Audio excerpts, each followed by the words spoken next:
Hello दोस्तों, स्वागत है आप सबका इंडियन स्टोरी चैनल में। आज हम सब जानेंगे बौद्ध धर्म के बारे में, यानी गौतम बुद्ध के बारे में। इसके पहले जाने थे जैन धर्म के बारे में, महावीर स्वामी के बारे में। उसमें जाने थे उनके पिता का नाम, उनके जन्म, उनके माता का नाम, उनके ज्ञान की प्राप्ति कहाँ हुई थी, कौन कौन से उपदेश दिए थे, कहाँ पर उपदेश दिए थे, इस सब के बारे में जाने थे। अब जानेंगे बौद्ध धर्म के बारे में, यानी गौतम बुद्ध के बारे में। चलिए जानते हैं सबके बारे में। बौद्ध धर्म के संस्थापक कौन है? बौद्ध धर्म के संस्थापक कौन है? तो बौद्ध धर्म के संस्थापक जो है गौतम बुद्ध है, जिन्हें एशिया के ज्योतिपुंज भी कहा जाता है। गौतम बुद्ध को एशिया के ज्योतिपुंज भी कहा जाता है। गौतम बुद्ध के जन्म कब हुआ था? गौतम बुद्ध के जन्म कब हुआ था? 563 ईस्वी पूर्व में। कहाँ हुआ था? कपिलवस्तु लुम्बिनी नामक स्थान पे हुआ था। इनके पिता का नाम क्या है? गौतम बुद्ध के पिता का नाम क्या है? गौतम बुद्ध के पिता का नाम सुयोधन है, जो शाक के गढ़ के मुखिया थे। इनके माता का नाम क्या है? माया देवी। इनके 7वें दिन ही मृत्यु हो गई। बुद्ध के जन्म के 7वें दिन ही इनकी मृत्यु हो गई। बुद्ध के लालन पालन किसने की थी? प्रजापति गौतमी ने की थी। बुद्ध के लालन पालन कौन की थी? प्रजापति गौतमी ने की थी। इनके बचपन का नाम क्या है? सिद्धार्थ। इनका विवाह कितने वर्ष की अवस्था में हुआ? किनके साथ हुआ? 16 वर्ष की अवस्था में यशोदा के साथ हुआ। इनके पुत्र का नाम क्या है? राहुल। ये कपिल वस्तु के सैर पर जब निकले, तो 4 दृश्यों के देखे। कितने दृश्यों के देखे? 4 दृश्यों के देखे। कौन कौन? एक बुढ़ा व्यक्ति, एक बीमार व्यक्ति, एक सन्यासी को देखे। इस चारों से प्रभावित होकर यह 29 वर्ष की अवस्था में यह गृह त्याग कर दिए। 29 वर्ष की आयु में यह गृह त्याग कर दिया। ये गृह त्याग करके सबसे पहले ये कहाँ पे पहुंचे? वैशाली में। वैशाली में पहुंचकर अलार्म कलार्म से यह संख्या दर्शन की शिक्षा ग्रहण की। वैशाली में पहुंचकर सबसे पहले इसने अलार्म कलार्म से शिक्षा ग्रहण की। कौन सी शिक्षा ग्रहण की? संख्या दर्शन की, जो इनके प्रथम गुरु कहलाए। अलार्म कलार्म महावीर गौतम बुद्ध के प्रथम गुरु कहलाए। वैशाली में जब शिक्षा ग्रहण करके ये पहुंचे राजगीर में। किनके पास? रुद्रग्राम पुत्र के पास। रुद्रग्राम पुत्र के पास पहुंचकर यह शिक्षा ग्रहण किए। वहां से शिक्षा ग्रहण करके यह तपस्या के लिए निकल पड़े। 6 वर्ष की कठिन तपस्या के बाद 35 वर्ष की आयु में वैशाख की पूर्णिमा की रात निरंजना या फल्गु नदी के किनारे गया यानी बोध गया में इनके ज्ञान की प्राप्ति हुई। बोध गया कहाँ है? बिहार में। बोध गया कहाँ है? बिहार में। पूछता है गौतम बुद्ध के ज्ञान की प्राप्ति कब हुई? कितने वर्ष की अवस्था में हुई? कहाँ हुई? तो 35 वर्ष की अवस्था में वैशाख की पूर्णिमा की रात निरंजना नदी पीपल वृक्ष के नीचे हुई। कहाँ पे हुई? पीपल वृक्ष के नीचे हुई।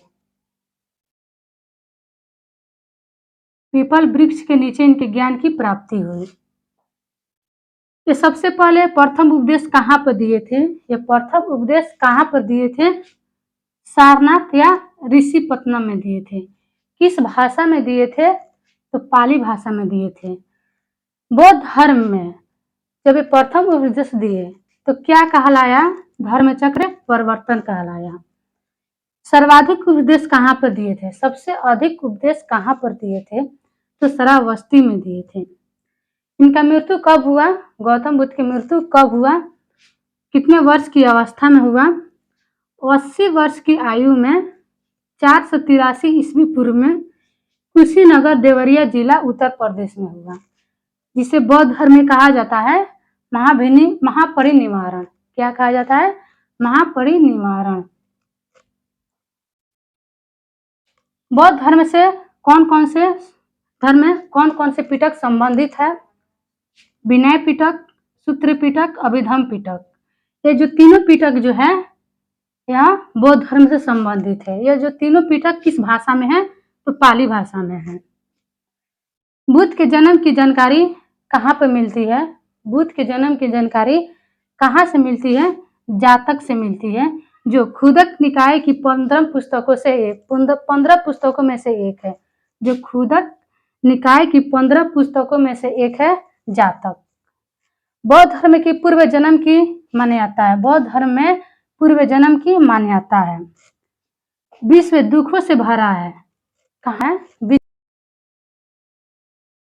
बौद्ध धर्म के अनुयायियों को 2 भागों में विभक्त किया गया है। बौद्ध धर्म के अनुयायियों को कितने भागों में विभक्त किया गया है? 2 भागों में विभक्त किया गया है। कौन कौन? भिक्षुक और उपासक।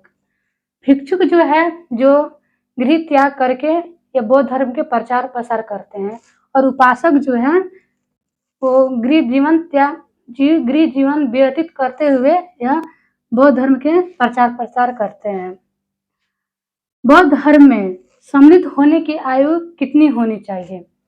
बौद्ध धर्म में सम्मिलित होने की आयु कितनी होनी चाहिए? बौद्ध धर्म में सम्मिलित होने की आयु जो है 15 वर्ष होनी चाहिए। बौद्ध धर्म के 3 त्रिरत्न है। बौद्ध धर्म के त्रिरत्न है। कौन कौन?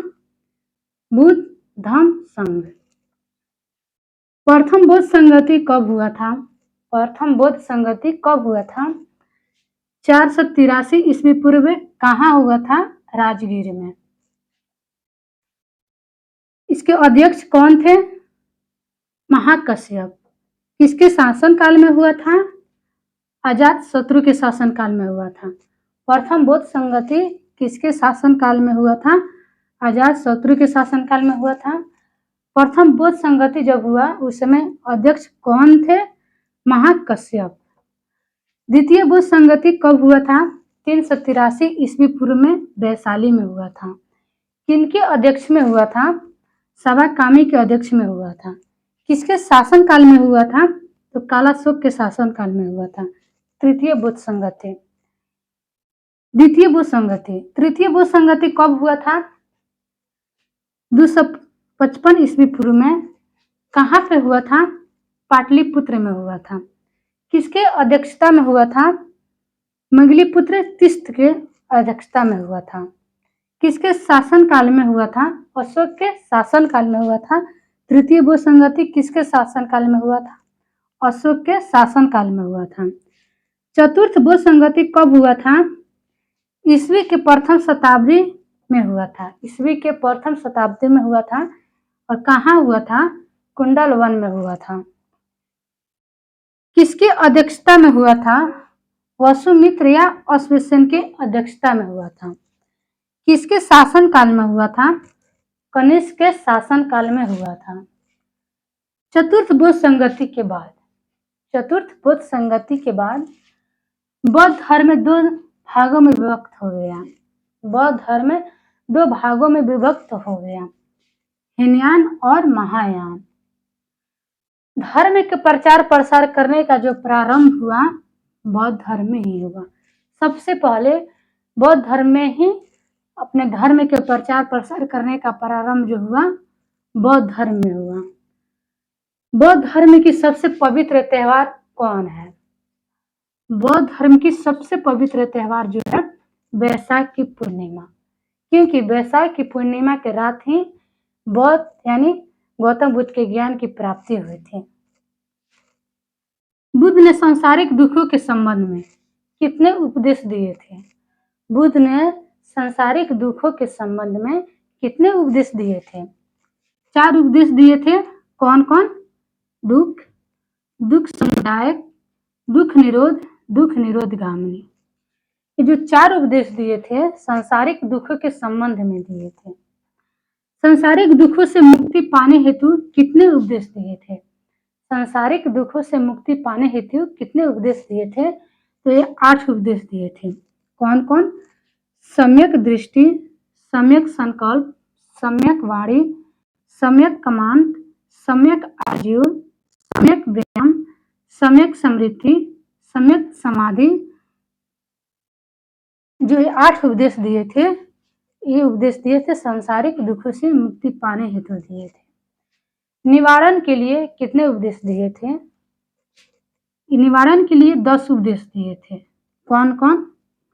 अहिंसा, सत्य, असत्य यानी चोरी न करना, अपरिग्रह संपत्ति न रखना, मंद सेवा न करना, असमय भोजन न करना, सुखप्रद बिस्तर पर नहीं सोना, धन संचय न करना, स्त्रियों से दूर रहना, नृत्य गान से दूर रहना। जो ये 10 उपदेश दिए थे ये निवारण के विषय में दिए थे। भिक्षुक जो है ये 10 उपदेश का पालन करते हैं। जो उपासक जो है इसमें से 5 ही उपदेश का पालन करते हैं। जो भिक्षुक है ये 10 उपदेश का पालन इसलिए करते हैं क्योंकि वो गृह त्याग करके अपना जीवन बौद्ध धर्म के प्रचार प्रसार करते हैं। और उपासक जो है जो गृह जीवन व्यतीत करते हुए यह धर्म का प्रचार प्रसार करते हैं। अनीश्वरवाद के संबंध में बौद्ध धर्म एवं जैन धर्म में समानता है। अनीश्वरवाद के संबंध में बौद्ध धर्म एवं जैन धर्म में समानता है। सर्वाधिक बौद्ध की मूर्तियों का निर्माण किस शैली के अंतर्गत हुआ? सर्वाधिक बौद्ध की मूर्ति का निर्माण किस शैली के अंतर्गत हुआ? तो गांधार शैली के अंतर्गत हुआ। सबसे पहले कहाँ पे हुआ? तो मथुरा शैली के अंतर्गत हुआ। सबसे पहले कहाँ पे हुआ? मथुरा शैली के अंतर्गत हुआ। प्रथम जो मूर्ति हुई मथुरा शैली के अंतर्गत बना था। जो 123 फीट ऊंची मूर्ति बनी थी किस झील पे बनी थी? हिमाचल प्रदेश के रेवाल झील पे बनी थी। बौद्ध धर्म के परम लक्ष्य कौन है? बौद्ध धर्म के परम लक्ष्य क्या है? निर्माण बौद्ध धर्म के परम लक्ष्य है कि दीपक का बुझ जाना। निवारण का अर्थ है बौद्ध धर्म के परम लक्ष्य निवारण है और निवारण का अर्थ है दीपक का बुझ जाना। बौद्ध धर्म के परम लक्ष्य क्या है? निवारण, और निवारण का अर्थ है दीपक का बुझ जाना यानी जीवन मरण से मुक्ति हो जाना। बुद्ध के अवशेषों के 8 वर्गों में विभक्त किया गया है। बुद्ध के मृत्यु के बाद उनके शव को 8 वर्गों में विभक्त करके 8 स्तूपों का निर्माण कराया गया था। उनके शव को 8 स्तूपों में विभक्त करके 8 स्तूपों का निर्माण कराया गया। इसके आगे पढ़ेंगे शैव धर्म के बारे में।